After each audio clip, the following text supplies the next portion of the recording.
Kenapa tuntutan saya lebih besar daripada pembunuh? Tuntutan saya lebih besar daripada teroris? Coba deh kalian bayangkan sebentar, kalimat ini diucapkan langsung di ruang sidang pengadilan penuh rasa kecewa dan, jujur aja, terdengar sangat patah hati. Kutipan yang menyayat hati sekaligus menantang ini keluar dari mulut Nadiem Makarim.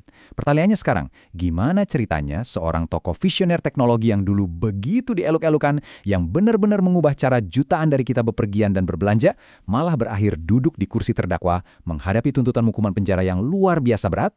Selamat datang di ulasan kita kali ini. Di paparan materi ini, kita bakal membedah sebuah lintasan karir yang sangat dramatis dan kompleks. Kita akan telusuri bareng-bareng perjalanan Nadiem Makarim, mulai dari saat dia jadi inovator teknologi idola, lalu melangkah jadi pembuat kebijakan pendidikan nasional yang super ambisius, sampai akhirnya harus duduk di kursi pesakitan. Ingat ya, tujuan kita di sini murni untuk memahami materi dari berbagai sumber secara objektif. Kita sama sekali nggak memihak. Kita cuma mau menggali fakta-faktanya secara jernih. Bagian pertama, disrupsi Gojek ke pemerintahan. Oke, mari kita langsung masuk ke pembahasannya. Sebelum kita membicarakan manuvernya di pemerintahan, kita harus paham dulu nih dari mana dia berasal. Dia ini kan bukan birokrat karir ya, dia itu pendobrak teknologi raksasa yang tiba-tiba masuk ke dunia birokrasi pemerintahan, yang kita tahu sendirilah lumayan kaku dan berjenjang. Pola pikir disrupsi inilah yang nanti bakal jadi ciri khasnya. Transformasi yang dia bawa itu luar biasa sih. Coba perhatikan, berawal di tahun 2010, perusahaannya ini cuma pusat panggilan ojek biasa di Jakarta. Terus boom, tahun 2015 mereka meluncurkan aplikasi seluler yang benar-benar merevolusi semuanya. Mereka mendisrupsi total industri transportasi kita kan. Puncaknya, di tahun 2021, terjadi merger bersejarah dengan Tokopedia yang membentuk grup Goto. Perjalanan dari ide lokal jadi raksasa regional inilah yang bikin Nadiem dapat stempel sebagai inovator sukses. Reputasi gemilang inilah yang dia bawa waktu ditunjuk jadi menteri. Lanjut ke bagian 2, visi besar Merdeka Belajar. Nah, dengan membawa DNA startup yang serba cepat tadi, Nadiem mulai menginisiasi reformasi pendidikan yang ambisius banget. Dia mau ngebawa konsep fleksibilitas, otonomi, dan disrupsi ini langsung ke jantung sistem pendidikan nasional kita yang menangani jutaan anak didik.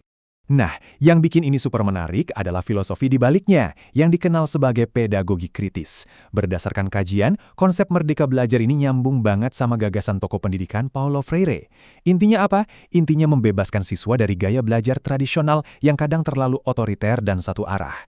Targetnya itu bukan cuma menyuapi anak-anak dengan hafalan, tapi membangun nalar yang kritis. Siswa itu nggak boleh cuma jadi konsumen informasi yang pasif. Ini benar-benar sebuah pergeseran paradigma kan? Kalau kita lihat dari kajian akademis, seperti yang dibahas di jurnal Ide Guru ini, visinya tuh jelas banget dan sangat memikirkan masa depan. Kebijakan ini dirancang supaya guru dan siswa sama-sama punya kebebasan dan yang terpenting, merasa bahagia waktu belajar mengajar. Tujuannya supaya mereka siap menghadapi era Society 5.0. Harapannya jelas, mau mencetak manusia-manusia unggul yang melek teknologi dan siap bertempur melawan tantangan global. Tapi, ya gitu, visi yang setinggi langit ini sering banget menabrak realitas di lapangan yang keras. Coba posisikan diri kalian sebagai guru atau orang tua di daerah terpencil. Jurnal-jurnal penelitian itu menunjukkan kesenjangan yang luar biasa tajam. Di satu sisi, pusat menuntut sekolah ngebut pakai teknologi canggih. Di sisi lain, buru-buru teknologi, infrastruktur internet dasar aja minim banget. Belum lagi guru-guru yang kebingungan sama administrasi kurikulum baru yang super ribet. Jadi ide yang brilian di atas kertas ini ternyata menemui jalan yang sangat terjal waktu dieksekusi serentak di lapangan. Masuk ke bagian 3, rapor merah transformasi pendidikan. Kesenjangan antara harapan dan kenyataan tadi akhirnya memicu kritikan bertubi-tubi. Tiba-tiba ada dorongan balik yang kenceng banget dari masyarakat sipil, dan salah satu yang paling vokal itu evaluasi komprehensif atau rapor merah dari teman-teman Indonesia Corruption Watch alias ICW bersama jaringan koalisinya. Dan evaluasi ini benar-benar membedah masalahnya secara sangat spesifik. Dari temuan ICW, banyak banget program unggulan yang dinilai cacat prosedur. Misalnya nih, program organisasi penggerak. ICW mencatat ada pemotongan anggaran gila-gilaan, sampai 75%. Dan itu mendadak banget buat 152 ormas yang sebenarnya udah siap jalan. Terus program guru penggerak. Pelatihannya dibilang sering gak nyambung. Masa instruktur kota maksa menerapkan metode yang jelas-jelas gak bisa dipakai di daerah pelosok. Ditambah lagi soal draft RUU Sidiknas yang dikritik habis-habisan karena dianggap kurang transparan dan malah buka celah buat privatisasi pendidikan. Belum selesai sampai di situ loh. ICW juga menyoroti kalau klaim suksesnya kurikulum darurat itu ternyata cuma memakai data survei yang sangat terbatas, di bawah 20.000 siswa.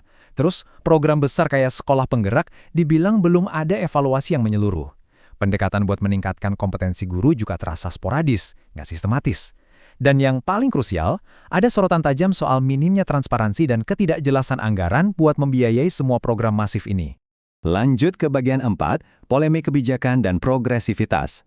Selain urusan kurikulum dan anggaran, kebijakan sosial Nadiem juga nggak kalah bikin heboh.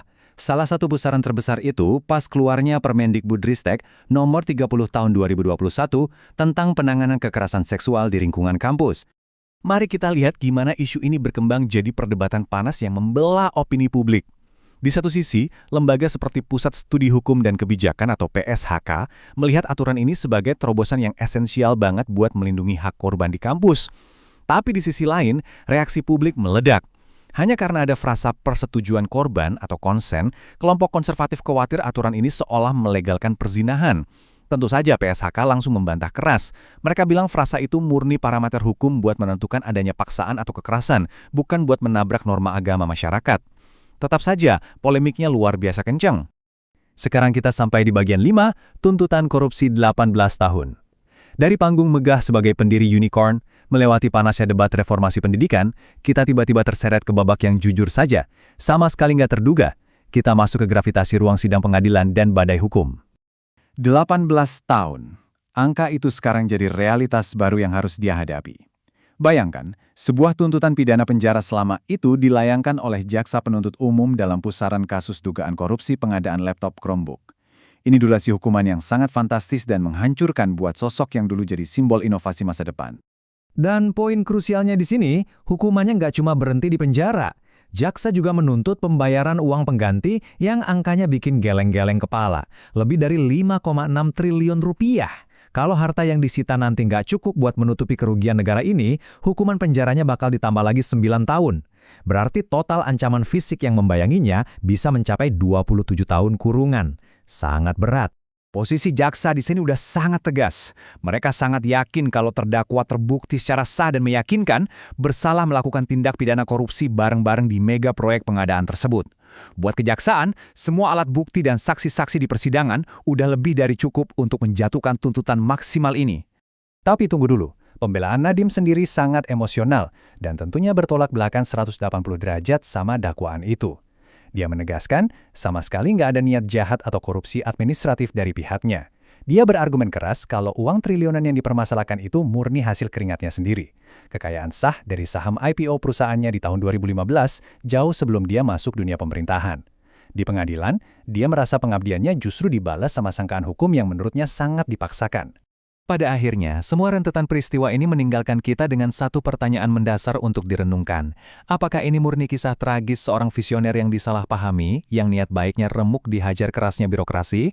Ataukah ini justru jadi peringatan keras bahwa metode disrupsi ala korporasi itu bisa berujung fatal kalau dipaksakan masuk ke urusan pelayanan publik yang menyangkut hajat hidup orang banyak?